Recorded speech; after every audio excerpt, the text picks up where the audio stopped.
So it's interesting because on the last podcast, I said how I have like a love-hate relationship with core values. And I do. I actually hate core values. I think they're freaking stupid for most companies.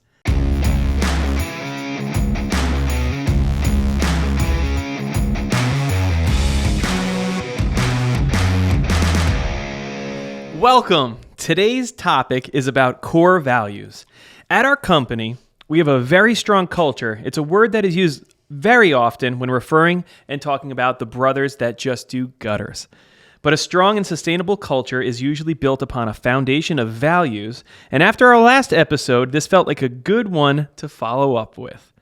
All right, so at our company, we have 7 core values. Ken, can you name them all? All of them. Appreciation, communication, education, excellence, leadership, reputation, and worth. Pretty good core values. So, do you remember how we came up with them? Yeah, we were in the old office. Yeah. We had 2 guys came from Vermont. Yep. Ian, Jay Lindars, and I forget his buddy's name. He had a buddy that specialized in this kind of stuff. And then, they had us read a book beforehand. What was it called? The Big Zig or something like that? It was really cool. I can't remember, but it was a while ago. It was, I mean, we're talking 15 years. Yeah. So 15 years ago. Short, like maybe a short thing. So we had I think a 1 or 2 day session with them. And they charged us a lot of money to come up with the core values. It was a lot of money at the time, but it was right on the heels of knowing we were going to franchise and we had to get all of our stuff buttoned up. And they did this really cool exercise where they had our leadership team and maybe a couple others, and they basically just like kept asking us questions about who we are and what's special about us and what is it about our company. And it was so cool that in that room, we started to come up with words like appreciation, communication, education, excellence, leadership, reputation, and worth. And we kind of fought over a few. I remember, I think it was Marianne. She really loved worth, that our people are worth it. We're worth the extra money to hire our company, but, we place worth in our people. So it was very cool. And it was something that we really, I think over time started to embrace, but also you can easily forget about them. Yeah, and I also think a lot of these also came from feedback over the years too of what was important, not just to us, but what was important to the people that were buying our products and services from us as well. Yeah. Because appreciation, we know, it goes a long way, not just with employees, but also with appreciating people for trusting us to do business with them, appreciating them for giving us a 5-star Google review. Certainly communication and home services is something that is really, it's just people just don't pick up the phone. They don't call you back. They don't show up. They don't call you before when they're on their way. A lot of those things that we have intertwined into our system. Certainly education is a big one too, as education is like the heartbeat of what drives your culture, creating that learning environment, and an environment where people are all speaking that same language and are educated with the same kind of books and seminars and just all the things that you teach the people in your company. That also manifests itself to your clientele as well. So having those core values, picking the core values, and there's other ones too we could go into more deeply as we go on here, I think is really the driving force of when people you hire come into your company. They're going to, and it's one thing to have core values, another thing to get people to really buy into them and actually, it's not like throwing, those are our core values on the wall, but you never talk about them, or, they just get lost in the shuffle. So I think we do a pretty good job with that. So it's interesting because on the last podcast, I said how I have like a love-hate relationship with core values. And I do.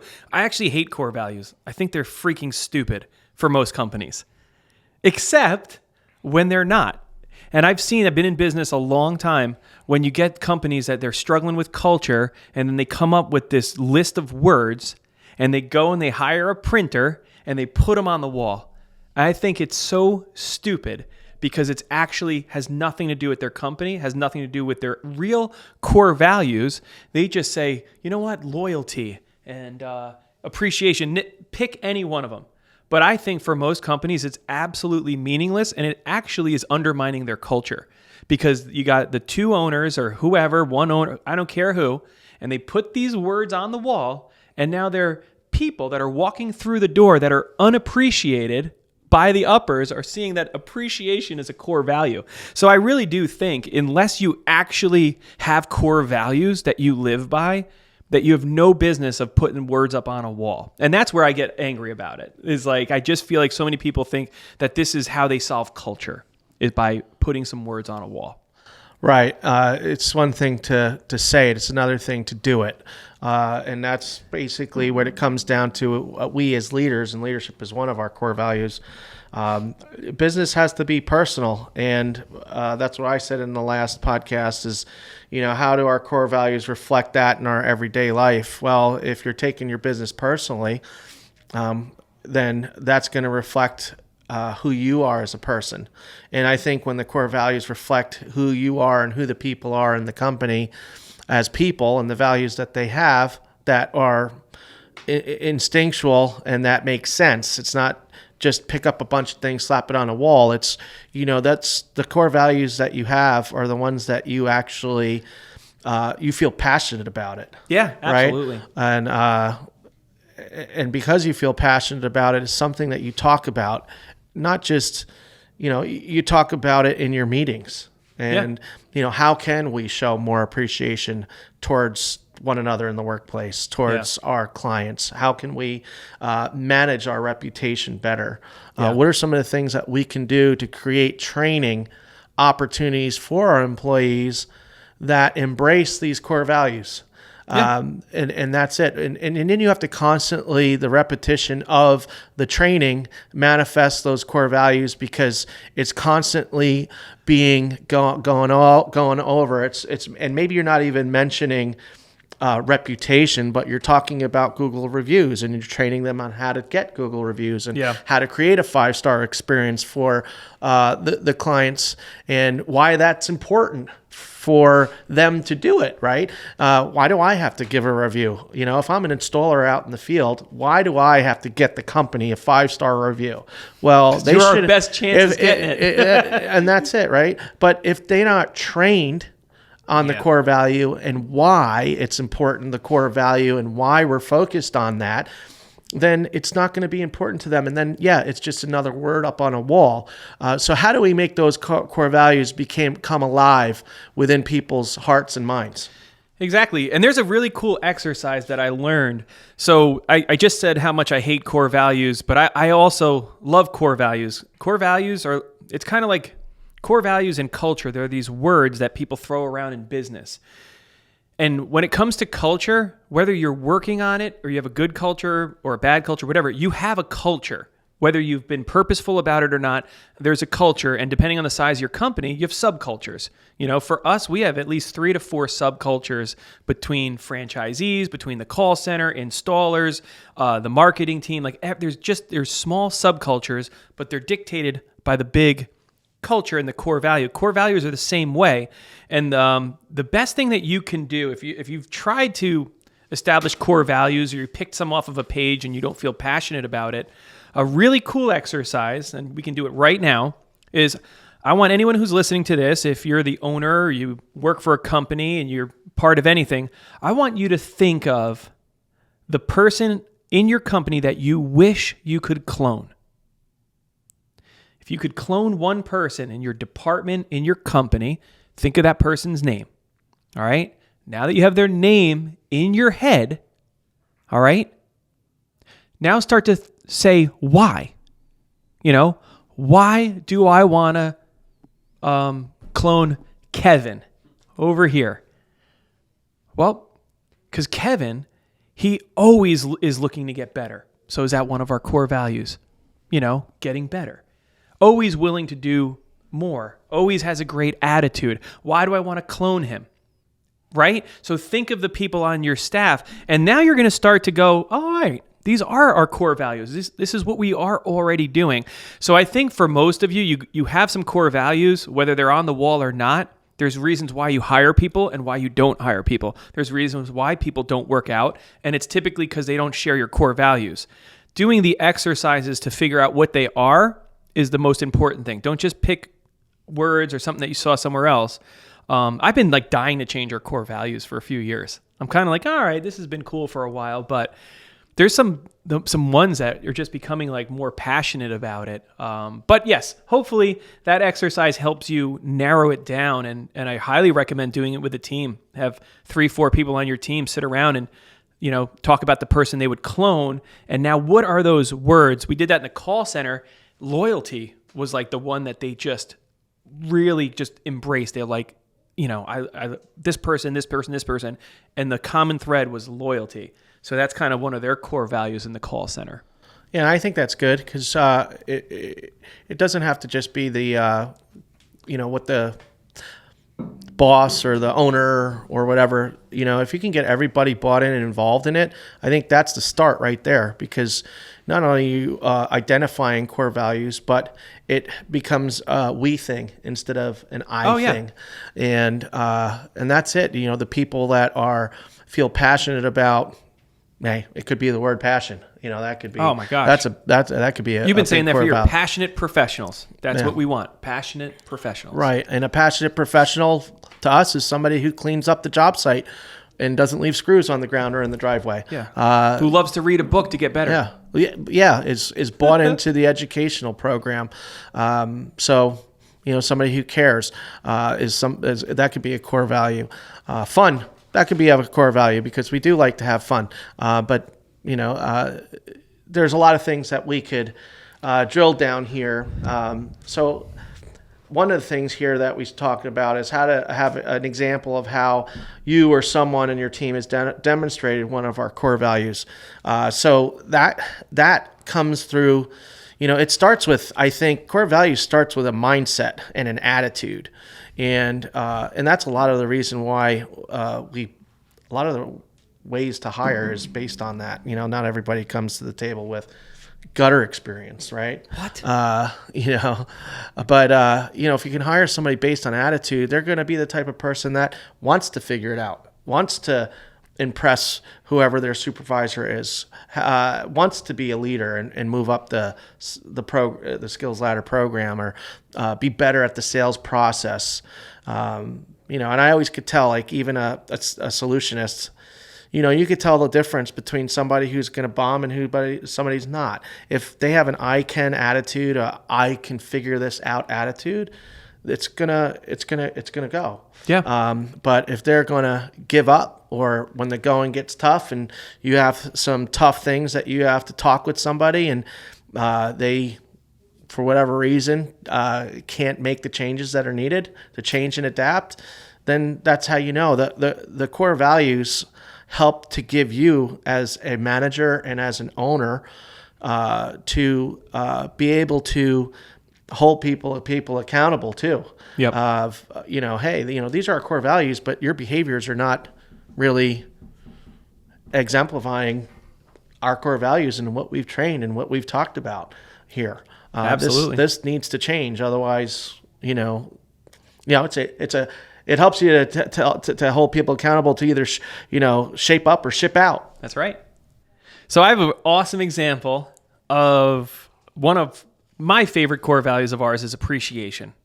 Maybe it's because it's the first one, and I can always remember it really fast, but appreciation to me goes so far.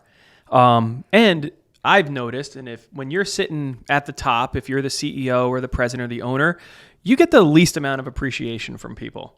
You get more appreciation from colleagues, that because they know what it takes to build something, than you actually do from the people that you're, sacrificing building it for. and building for. So what was so cool is on Thursday, I just got a random text from Mario, who's the head of sales training and development for us at the franchise, just out of nowhere. Hey man, wanted to thank Sorry, let me start over. Hey man, just wanted to take a moment and thank you for inspiring me to continuously fill my bucket. I have been, and already implementing these new and exciting concepts, and it's really resonating with people already. You the man. This was also me taking a moment to recognize positive things happening, also inspired by you. That was awesome.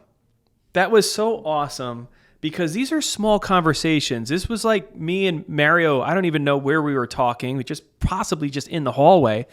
And I was telling him, like, when you're in a position of leadership, you have to think of yourself as a well, right? And in the beginning, like when you have a little bit of sales success and somebody goes to the well and asks you for help, you've got something to give. But if you're not continually growing, they're going to come back to the well and you have nothing new. It's all dried up. At some point, they're not going to come back to you. And our goal and the purpose of anybody in leadership is to become better than you were yesterday. They say leaders are readers and all this other stuff, but it's true. Real leaders are constantly learning and honing in their craft. And he's the best salesperson we ever had in our entire system, but he can't rest on that for the rest of his career. And it was just so cool that probably a few minutes that turned into something meaningful for him. And then he embraced the core value of appreciation, just took a second, and it made my day. I mean, that really made my day. That's like, wow, these little conversations matter, that we're investing in people. So that was a really cool example of somebody who works for the company, embodying and showing one of our core values. Another great example is Luke Smith. Oh my gosh. Full of appreciation. Luke Smith is Mr. Appreciation because pretty much every month, Luke will call us up and he'll say, hey, I just want to thank you guys for franchising your business. And, and it's heartfelt and meaningful that he does, the way that he does it because of the impact that the business and the brand has had personally in his life. And it wasn't always smooth sailing, especially when he first started up. I mean, he hit some rocky patches, and now he has this unbelievable team and business. And business throws you curveballs here and there, and certainly we all go through that, and Luke certainly has. But still, like clockwork, his appreciation is like through the roof. And that means a lot because, like Brian said earlier, you don't have 100 free franchisees calling you every month to say that. You get some random ones. It's nice. It's nice. And every once in a while, you do get that email or that text message or that, and that is, and that's when you have the culture is good because you're getting feedback of appreciation from people from all different positions or roles in the company that appreciate what has been done and how it's changed their life. And that's really our heart, is to help people to reach their personal goals, to change their life.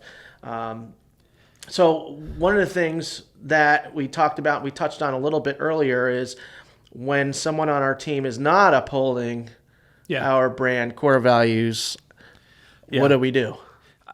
I love this. I think this is super important.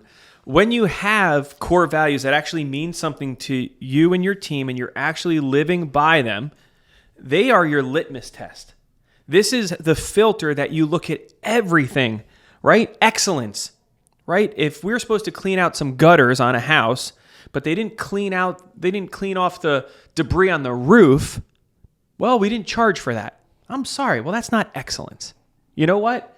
Then next time we need to charge for it. But we can't leave the debris on the roof because we were only supposed to do a gutter cleaning. Those are the filters that I want every employee to run through their brain when they're making a decision. If they're talking smack about somebody else, is that really appreciation? Is that good communication to leave a meeting and say, well, that's never going to work? Well, that's not our value. Our value is communication. Right? So it is a litmus test. So every time you're going to do something or you say something or you're thinking about how to react to a client, to a peer, to a franchisee, this is a really good way to run it through And like that, this is your script for hiring. You're trying to figure out, can they do the work? They're applying for a marketing job. Do they know how to use Illustrator, Photoshop, or a camera? That's all important. Those are the skills. But then it's about, how do I ask questions around appreciation, communication, education, excellence? Because that's what I'm ultimately going to hold them accountable for. And that's ultimately what's going to end up having us part ways. And I've found that people that don't share the same values, we don't always have to get rid of them. They typically can get rid of themselves. It's not always like, hey, man, your leadership is just terrible. It's like, you know what? For whatever reason, they stick out like a sore thumb to everyone. When you have a great culture, you let that bad egg in and people start letting you know pretty quickly, there's something right about this person. So let's drill down on that, right? Because it's one thing to say all this stuff about, now how do you implement it into your business, right? A lot of people have a hard time, and this has been talked about a lot, core values, but having a systematic approach to how I build my culture around the core values is the only way that it's going to happen. And how do you do that? Well, you have to have reviews with these employees. You have to know these people, and you have to get to know these people. And one of the ways that I find it a good system for whatever department, or if you're a manager, if you're a franchise owner, whatever, business owner, you have to make time in your schedule to hold them accountable to these core values. And I like to do it on a monthly basis. I think is the best way, because you can't do it once a year or every 6 months and really get to know the heartbeat of somebody. You have to know who this person is, and you have to sit down with them. You have to have good communication. A lot of people use WhatsApp as a communication tool within their company, or a tool like that, like Slack, to have a communication tool within your company so that each department can communicate and the managers can communicate, so the management team is all on the same page. And having that kind of communication devices are good to be able to hold people accountable. And in those reviews, there has to be a program. We have a skills ladder program that holds our installers accountable to the hard skills and the soft skills. So when I do a monthly review, I'm going through every little thing to see, all right, great, you've done your training in the LMS system, but are you proficient in what you've learned in the LMS system? Because I'm getting bad reviews coming in here that we're going over here, and so-and-so said that we didn't clean up, or we've had an elbow that's come undone 5 times in a row, and we just keep putting more screws in it, and it's not fixing it, right? So I'm holding people accountable, not just to, hey, yeah, that's great that you did all these things, but just because you did it doesn't mean that you're proficient in it, and that it's actually it's not translating into excellence. It's not translating into a reputation. Appreciation of your opportunity. It certainly isn't translating into worth. As far as leadership's concerned, how can I give you a raise if you can't get this stuff cleaned up? But we can't have those kinds of conversations around core values if we're not setting up a platform in which we can keep those people accountable to the core values and to the program that we've set forth. And if you don't have that in a company, you're not going to be able to establish the culture that you want. And to add to what Ryan is saying, you're not going to be able to weed those people out that don't want to change and adapt and conform to the values that we're trying to instill and create the best experience for our clients. So I think the best way to establish core values is, and in full disclosure, we do not have our core values written on any wall. We actually don't do a great job of bringing them up all the time, having them on the wall and all that. Something that, and that's my love-hate relationship with it. Because if anybody that works here, if they read our core values, they know that these are, because we live them. So if you really want to establish a baseline of excellence, it's just in place. It's think of it this way. If you ever go to a friend's house and they open the door and you see all their shoes lined up neatly, the house is immaculate, you flick off your shoes because you can see it.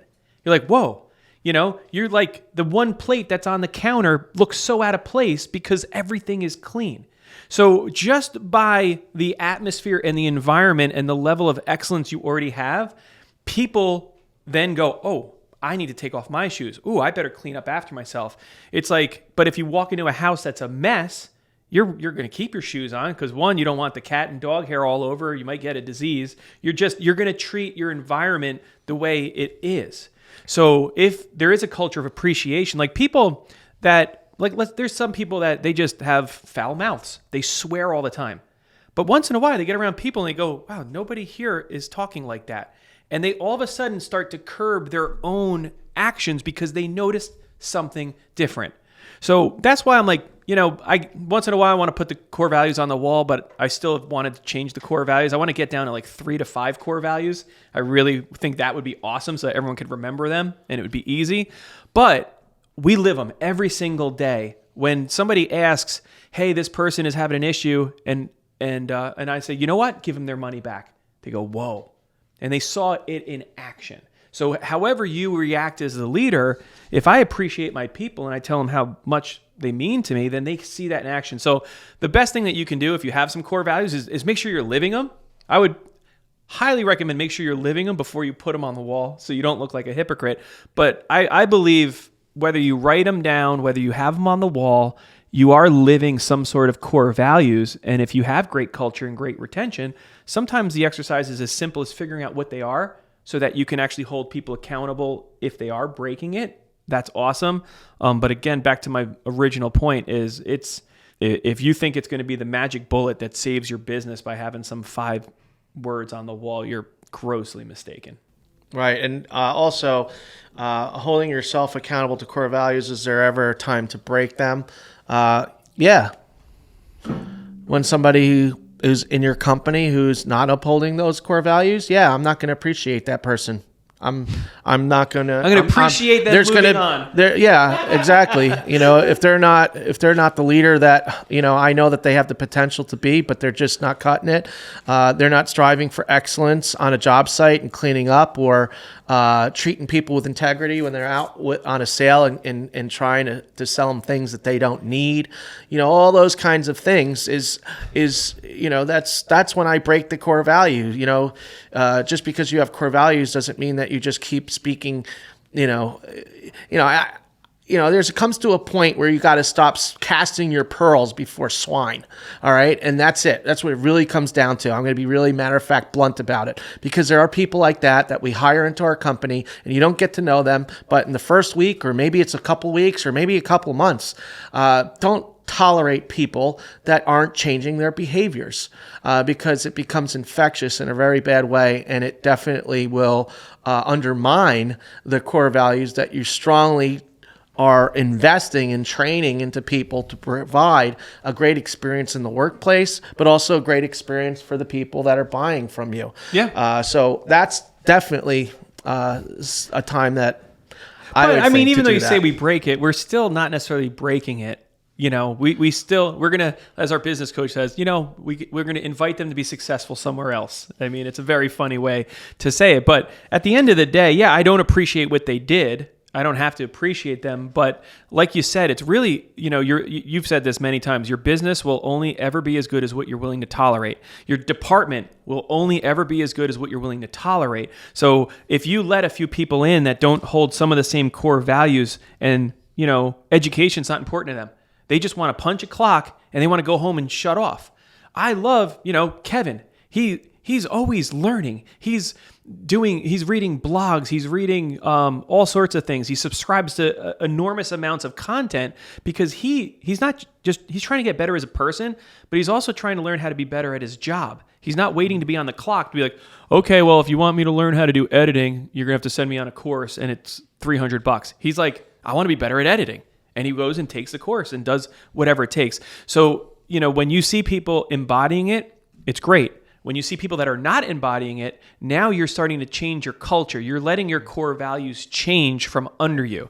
When you have those people on your staff, it is definitely your core values will change. And then eventually those words you have on the wall that were meaningful 3 years ago, you let a bunch of bad apples in, and now there's just these stupid words that aren't true. Well, and the bad apples too. The bad apples typically are people that do not have values, right? It's not even just about core values. It's about values. True. Because you could have whatever core values you want to put up on the wall, or that you want to have in your company. If the person that's coming into your company that doesn't have any values when it comes to their compass of values within their heart and their head, they're going to be the ones that either they need to learn to get values, or they're not going to last. True. So, we'll end on this, some practical things. If you really want the core values to go far in your company, and again, I wish we were better at this. I think we live them really well. We have all sorts of culture awards, and that's why people work here, and that's why they refer their friends and everything. But when it comes to actually talking about them purposefully, we go through the roller coaster effect of we're really good at it for a few months, and then we forget about it. But the best thing that I've seen work is when you incorporate a core value, and it's the theme for the month. And anybody on your team, whether it's the marketing team, the installation team, August is appreciation month. And you have different people on your team lead off the meeting and talk about what appreciation means to them. So 3, 4, 5, 6 times during the month, different people are presenting on it, and you're hearing about appreciation as a core value. And then the next month, it's communication. So for us, if we were faithful with that, every 7 months, we would get back to the original. That's one of the best ways you can continue to have that in there, so that people understand it. And especially if you're going to hold them accountable in a review that's going a little bit south, if it's the first time that they're hearing about your core values is in that review, you've really messed up. So core values, let's just wrap it up. For me, don't let it just be some words on a wall. Involve your team in coming up with them. If you could limit it to 3 or 5 core values, that would be awesome. And don't be afraid to have profit as one of your core values. The first time I saw that, I was like, really? But none of it works if you don't have profit. When you're making decisions for the company that make profitable decisions, then there's money to do all these other cool things that people want. So that was the first time I ever saw that. And at first it had me go, oh, profit first. And it's like, yeah, we're in business to make profit so we can do all these cool things. So, and hold true to it and make sure that you're using it as a litmus test. And if you're in any sort of leadership role, make sure that you're under a microscope. So if you do some shady stuff that do not exemplify your core values, it's only going to blow up, and everyone else will do it 10 times worse than you. All right. Thank you for joining this episode of Grow with the Bros. And this was really cool. Core values, one of the most actionable items on this podcast. For anyone who doesn't have them or doesn't really like them, or the company's not embodying them, do a new exercise. Think of the people that you'd like to clone. Come up with the words that describe them. And there you go. There's a really good place to start. And, really hope you enjoyed this one. And whatever your values are, make sure that people know them. And rather than just writing them, the most important thing that you can do is actually live them.